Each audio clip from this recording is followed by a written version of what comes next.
Hey everyone, Julio Rodriguez here for Card Player TV and another edition of the All-In Box, and I'm joined by Olivier Busquet, WPT champion. How you doing? Good. How you doing? Good, you ready for some questions? Sure, absolutely. All right, Charles S., Oklahoma City, he writes, what part of your poker game are you most proud of, and what part of your game still needs work? Um, Part of my poker game I'm most proud of. That's a tough question. Probably um, my ability to adjust to different opponents. In terms of needing work, it's always been probably emotional discipline. Sometimes, especially online, I can tilt a little bit, and kind of keeping composure and playing well consistently is something that I've always tried to work on. Well, that pretty much ruins our next question from Stuart M. in Iowa City. If you notice yourself going on tilt in a tournament, what do you do to calm yourself down? Um, Well, in live tournaments, I actually tend to tilt much less than playing online. But in live tournaments, I actually just got outplayed in a hand. So it's probably something I'm thinking about right now, actually.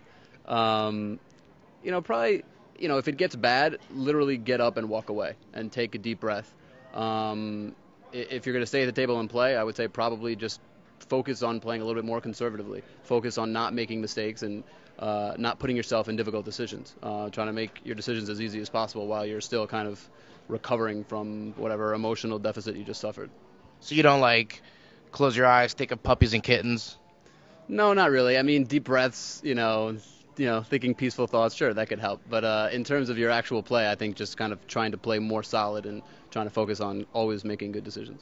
All right, now we're moving on to our last question. Kevin P. from Reno. Do you find that players gun for you at the tables because you are now one of the more notable pros?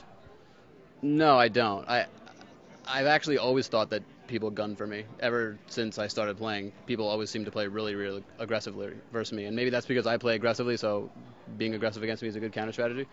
But in terms of gaining notoriety, I think I still don't think a lot of people know who I am, but in general, I think if it does anything, it probably gains a little respect, especially from players playing out of position against me. I think they would rather not do that, so they'll probably try to focus on playing more in position and playing a lot tighter out of position, but that's about it. Perfect. I'd like to thank you for being on the show. Thanks very much for having me. And I'd like to thank you guys for watching right here on Card Player TV.